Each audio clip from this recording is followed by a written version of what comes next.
Omukulu General Kahinda Otafire avuddeyo naye mbukambwe obw'ekitalo n'alaga nti ebikolwa ebigenda mu maaso mu ggwanga erya Uganda era nga abikola ye Generali Muhoozi Kainerugaba kw'otadde ne bafande abamu b'abalagidde obbikola. Omukulu Otafire yavuddeyo n'agamba nti ebikolwa ebyo tebigenda kukkirizibwa, temugenda kusiiga ttoomi ku magye gaffe ag'eggwanga erya Uganda.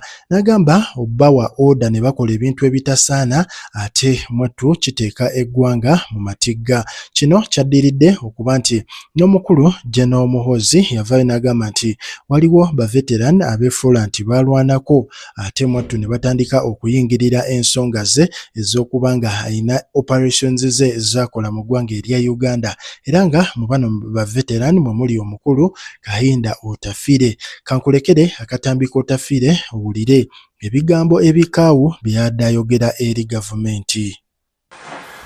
I've made myself loud and clear that certain things that are happening are unacceptable because I was here during the means time. You know, I'll recount the dictum of this preacher in Germany during the Second World War. I forget his name. Anyway, God save his soul if at all he has any. He said, when they came for the socialists, I kept silent because I was not a socialist. Then they came for the gays. I kept quiet because I was not gay. Then they came for the trade unionists. I kept silent because I was not a trade unionist. Then they came for the Jews. I kept silent because I was not a Jew. When they came for me, there was nobody left to speak on my behalf. Ladies and gentlemen, don't commit the sin of silence.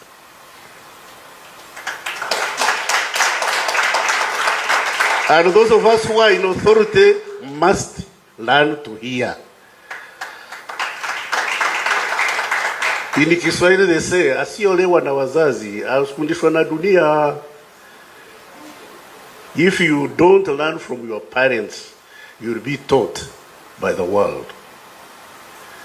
Those of us in authority, if we don't know how to exercise authority judiciously and with caution and compassion, we shall be taught by the society we are leading. We lead. Well, some people want to rule. Me, I don't ascribe to that. We lead with the consent of the governed. Sometimes the governed are wrong. When the governed are wrong, it's the duty of the leaders to patiently explain to the governed where they have gone wrong. But more often than not, the governed are right. Those who are governed, when you see them crying, when you see them jumping up and down, don't suppress them. Keep them in order, but feel their pain. Mama Jua has said it properly. She said, for us, we cried. They cried because there was pain they were unable to express. Until the headmistress felt compassion for why these girls were crying and said, what is going on? And I'm sure the situation was improved.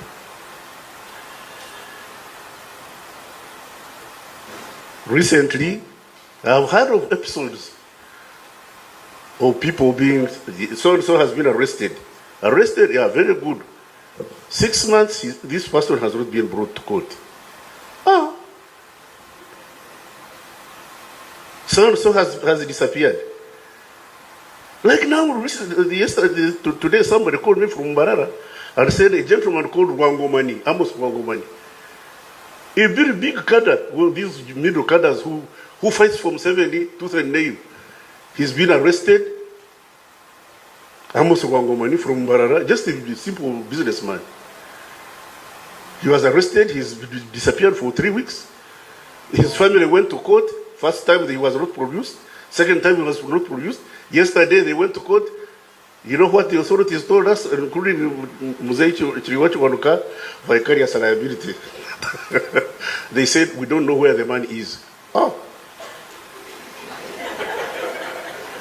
Wait a minute.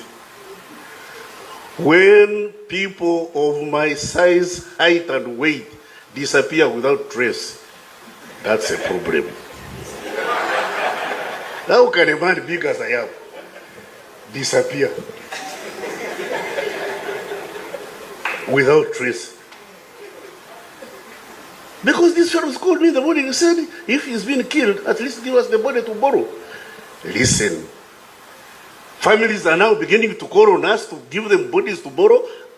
We who fought Idi Amin for the very reason. Excuse me. Bwana Kiwanuka, you are crossing the Rubicon. Yes, and those of us who took up arms to fight against this don't think there are others like us in our age with the enthusiasm to fight us.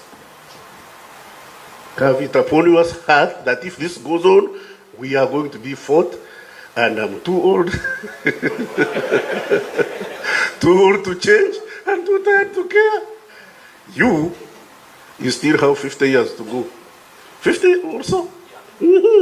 Me, at the best, God willing, maybe 10 or 15. Maybe 10 or 15. I beg you, when you create all this trouble, and you end up messing me up, please, I'm going to dig a grave. Just roll me in and cover. But that should not happen to us.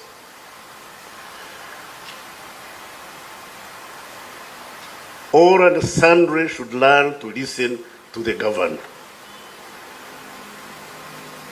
These people, you know, the late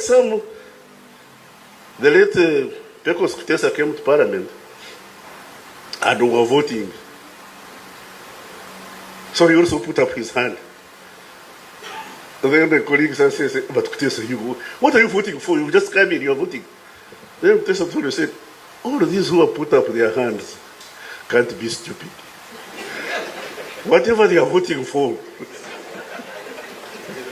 must have sense. If it doesn't have sense, then I'm going to be party of the majority as opposed to the minority. Now, when one cries, it's an accident, an incident. When two people cry, it's a coincidence. When three people start crying, it's an action. There must be a reason for us to put our ears onto the ground and reverse the cause of this. I can see the Lord Mayor clapping. My Lord Mayor, everything you said here is wrong. But you have a right to be wrong. Yes, you may be wrong, but you have a right to be wrong. And it's our duty as the one who's in charge to show you are wrong and put you on the right path. And if you don't get on the right path and you clash with the law, then the law, which is supposed to be blind, will take charge of you. My job is to arrest Chiriowa Kiwanuka, take him to an official hangman. And the official hangman is there, justice intent, the God intent. And the hangman will decide whether you hang or you don't. Why should I soil my hands hanging you and taking the blame when there is a hangman paid for it? A man who is hired to hang you and he's paid for doing it. My job is to ensure that you follow the law. In my enthusiasm, I may make mistakes. I could commit errors. That's why we go to the judiciary. That's why we call all these people here land gentlemen. I have 5 of them in my house. I have 5 lawyers, my children. And unfortunately, they follow a lady who is a doctor. Now, when they are having legal arguments, My daughter comes to me and says, Daddy, I think I have here 5 psychiatric patients. I think I have here 5 potential psychiatric patients. I say, why? I say, how can you have 5 opinions and you all claim they are right? One of you has to be right and the other has to be wrong. Let's give it to the lawyers to go to court, argue their case. When we are lucky, we win. When we are lucky, we lose. And when we lose, we appeal. That's what the craft and art of government means. That's why there is this tradition of separation of powers. You are the executive, you have power. But your power is not an absolute. Power corrupts, and absolute power corrupts absolutely. And there is nobody who can claim they are right when they are corrupted. Morally or physically. Power corrupts. That's why we must be very judicious and compassionate in the exercise of power. Let's not have other matters like Njua. You are talking of Kassim Buramia was in the Ministry Foreign Service. And I was in Africa Department. And Amin was very, very, very mesmerized about the African Department. Unfortunately for me, I was in charge of liberation movements. So I used to interact with Amin on a regular basis.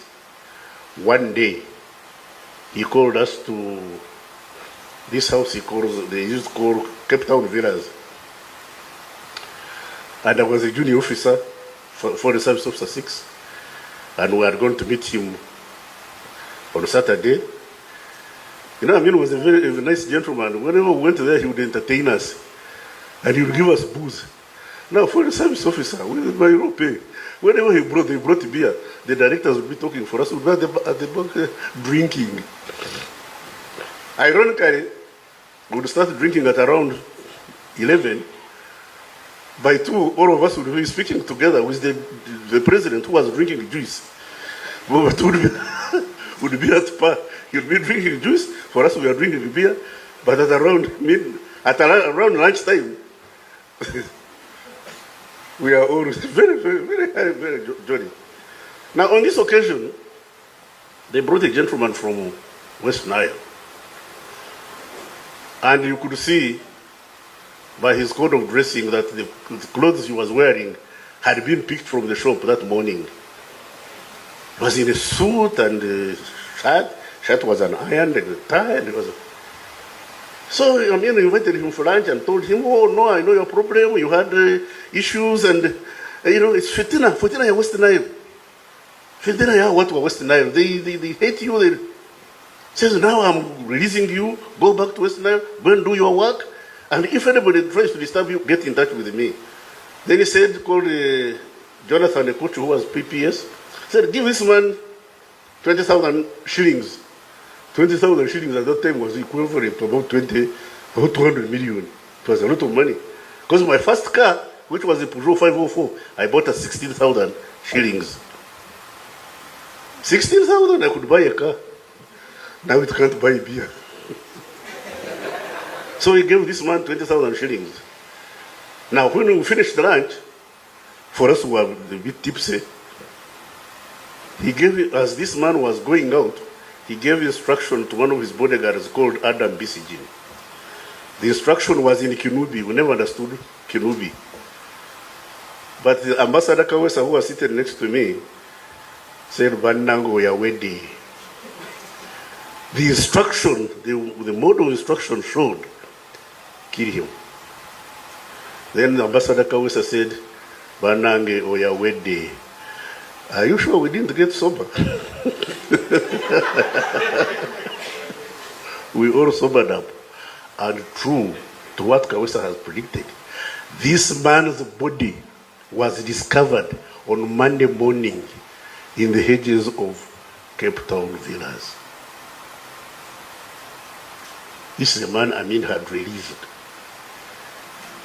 before us his body was discovered. And that was one of the reasons why we took up arms to fight. You and us ought to fight very hard to ensure that we don't slip back to what it was. Otherwise, that's why I told you that what we know, what you know, we know. What we know, you don't. We could see, ladies and gentlemen, cars don't overturn just like that. They veer off track. They are running straight, veer off track, and then overturn. Immediately you see your truck veering off track, bring back the steering. Don't fight us. Help us to get back on track. Because, yes, because when we fight in a civil war, there are no winners, there are no losers. We all get bruised. The winners have bruises, the losers have bruises. But when you bruise your brethren, it's your duty to take them to hospital. Whether we hurt you or don't, it's our job to repair you.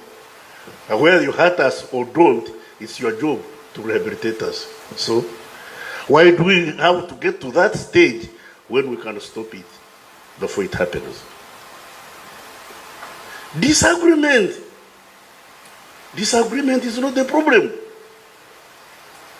Making mistakes is not the problem.